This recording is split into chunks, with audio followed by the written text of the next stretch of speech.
How to log in into AO Tax. Hi everyone, welcome back to my channel How to Log In. In this tutorial video, I will teach you guys how to log in into AO Tax. So let's get started.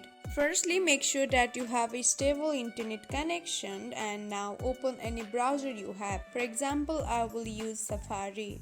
Now search for AO Tax login and here you can see this type of interface will be appeared on your screen. From these different links, click on the first link that you see on the screen. Once you click on it, you will be directed to this page.